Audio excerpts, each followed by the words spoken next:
When most people think of Hulk Hogan, they see the legend. The red and yellow, the ripped shirt, the flexing. The crowd loses their minds while he preaches about saying your prayers and taking your vitamins. For an entire generation, he was wrestling a living, breathing superhero in boots and a bandana. But that is just one version of Hulk Hogan. The strange thing is Hogan was not just playing a character. He believed in Hulkamania. He sold it so well because on some level he bought into it himself. That is what made him electric. He was not acting like the biggest deal in the world. He genuinely thought he was. And maybe that is why when the cameras turned off, he still expected to be the center of the show. Behind the curtain, away from the cameras and the cheers, there was a very different Hogan.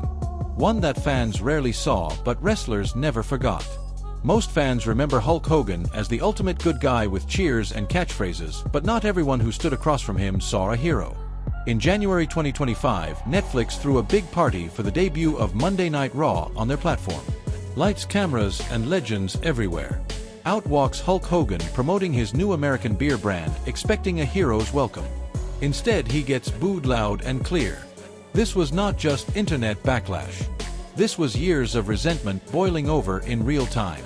A few days later, The Undertaker got asked about it on his 6 Feet Under podcast. Did he feel bad for Hogan? No, he said, just like that. Then he added, I have feelings for people, but sometimes in life things come back. Then he made it plain. He was the face of America, bigger than life. But then he gets caught saying racist things on tape. In today's world, you think people are just going to forget that. And the detail that hit hardest, Taker said when he saw Hogan afterward, the guy was acting like nothing happened. He was no selling it and pushing his beer.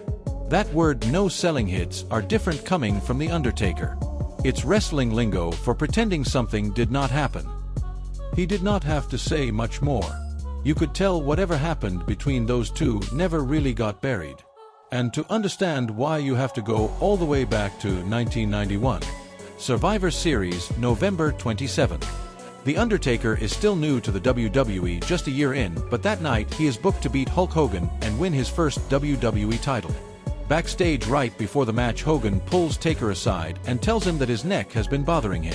The Hulkster says he is nervous about taking the tombstone pile driver. Taker, just 24, still earning his stripes, gives him his word. Hulk, believe me, I will protect you.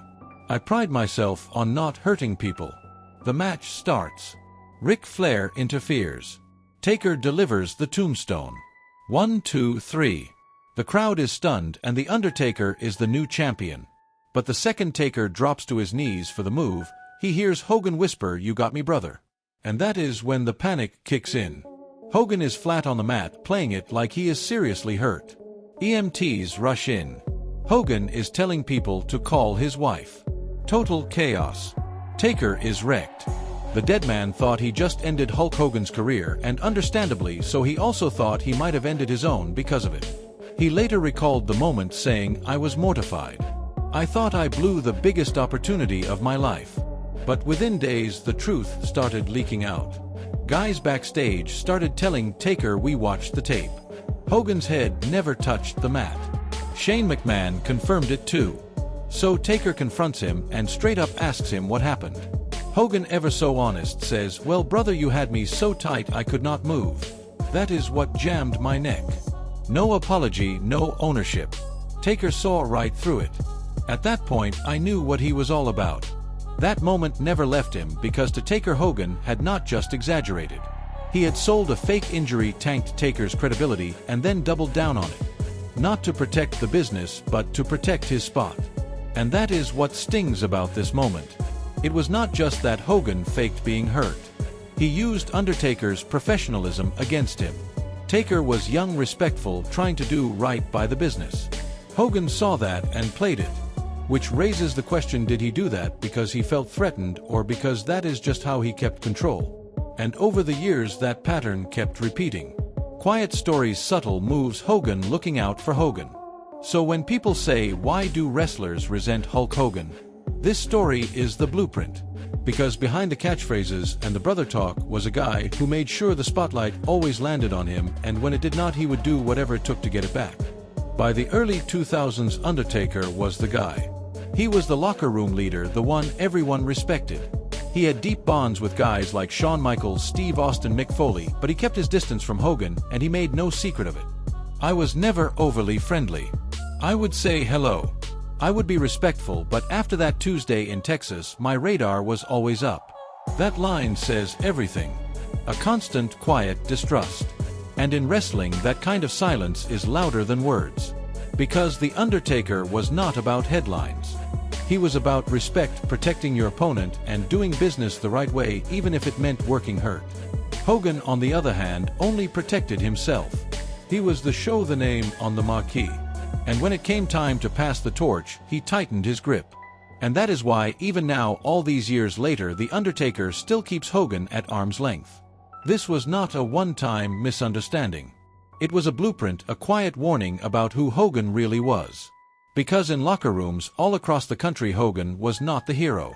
He was the politician, the guy working angles behind the scenes to protect his spot, no matter who got stepped on in the process.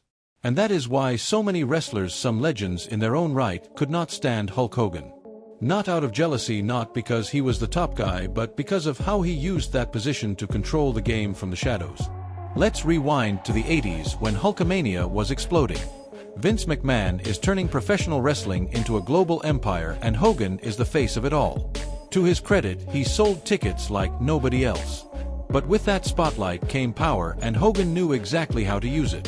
One of the first warning signs was the union incident. Jesse Ventura, who worked alongside Hogan during the boom years, once revealed he tried to start a wrestlers' union.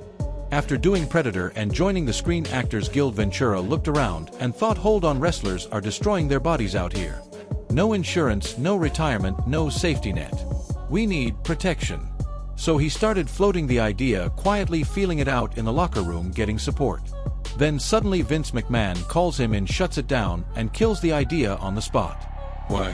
According to Ventura, Hogan was the one who snitched. Years later, under oath during a lawsuit, Vince admitted it. Hogan was the one who told him Jesse was trying to unionize. That was not just a betrayal. It was a power play. Hogan had the most to lose if the boys banded together. From that point on, it was clear this was not a guy fighting for the locker room. This was a guy protecting himself. This instinct only got stronger. When Hogan jumped to WCW in 1994, he did not just bring star power. He brought a contract loaded with perks. One clause in particular changed everything. Creative control. In simple terms, it meant Hogan could say, booking is everything. That is like giving a player the right to rewrite the playbook in the middle of the game. And Hogan used it a lot. Right out of the gate, he booked himself strong. His first WCW title run lasted 469 days, the longest in company history. While he held that belt, younger talent trying to break through got stuck spinning their wheels. Then came the NWO. The Hollywood Hogan era was a creative rebirth, but it also locked the door behind him. As the centerpiece of the hottest faction in wrestling, Hogan decided who got close to the spotlight. If he liked you, maybe you got a rub. If not, you were not getting near the top. People would ask, did Hogan put anyone over? And he had his rehearsed answer. On social media, when a fan accused him of holding people down, Hogan clapped back with, who did I forget to put over, brother? Oh. Then he dropped names like Goldberg and Lex Luger. Sure, he lost to them, but those losses came with strings, run-ins, distractions, and overbooked chaos. Hogan took the pin but never really gave up his throne. When fans brought up guys like Bret Hart or CM Punk, Hogan either dodged or dismissed them. On Punk he tweeted, he was still in junior high about Bret. He added, his era had not started yet, brother. That attitude drove people nuts. The idea that if you were not pulling Hulk Hogan level numbers, you did not matter. That drawing power gave him a free pass to bury rising stars, tweak finishes, or rewrite entire angles to keep the spotlight where he wanted it. To many wrestlers, Hogan was not just a backstage player. He was the game, and WCW gave him the perfect arena to play it. This was not just about ducking clean losses. It was about controlling momentum and deciding who was allowed to get hot. Look at Diamond Dallas Page. DDP was white hot in the late 90s. The crowd was behind him and he felt like the next big thing. But when he stepped into a feud with Hogan, every match was bogged down with interference and nonsense. A clean win was simply off the table. Then there was Booker T, a guy with all the tools to be a top star earlier than he was. But with Hogan and the NWO locking down the main event scene, he had to wait until the company was on its last legs. And the most infamous example is Starrcade '97. Sting had been built for over a year. Silent, haunting, a myth with face paint. It was supposed to be the moment. WCW's WrestleMania. Sting versus Hogan. Hero versus villain. A fast count from referee Nick Patrick, a restart, a clean win, and a big babyface payoff. Instead, Hogan manipulated the finish. The referee's count was not fast, and Hogan made sure of it. Suddenly Sting's win looked shaky. The ending was awkward and the energy died. Even in losing, Hogan had protected himself.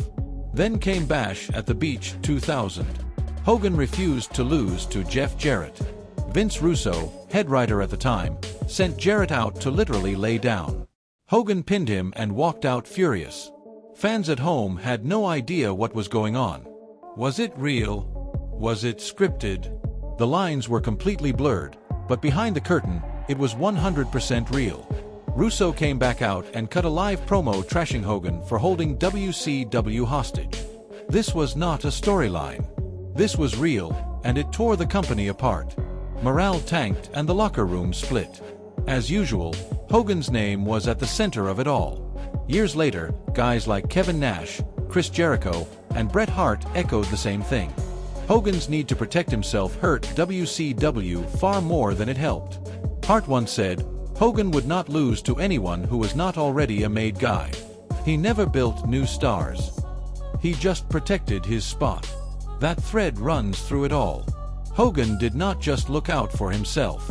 He shaped the entire company around his comfort zone. In doing so, he created a trail of bitterness WCW never recovered from. Maybe Hogan did not think of it as sabotage. Maybe to him, it was just business. In his mind, he was the draw. He was the one keeping WCW afloat. If younger talent had to wait their turn, so be it. But over time, that mindset stopped being protection and started looking like fear. Even Scott Steiner, never one to hold back, once called Hogan a cancer in WCW. He said, if Hogan was not on top, he was not happy. If you were getting over, he would cut you off. Say what you want about Steiner, but when even outspoken guys start sounding unified, there is usually fire behind that smoke. It was a turning point not just for WCW but for how the industry began to see star power. Hogan's dominance forced a hard lesson. Putting one guy above the system could wreck the whole show. That realization would not fully take root until years later in WWE and AEW, where balancing star power with long-term booking became a survival skill. You would think after WCW collapsed, Hogan might have reflected on his actions and their impact on others. Maybe he realized pulling strings behind the scenes did not end well for anyone. But he doubled down instead.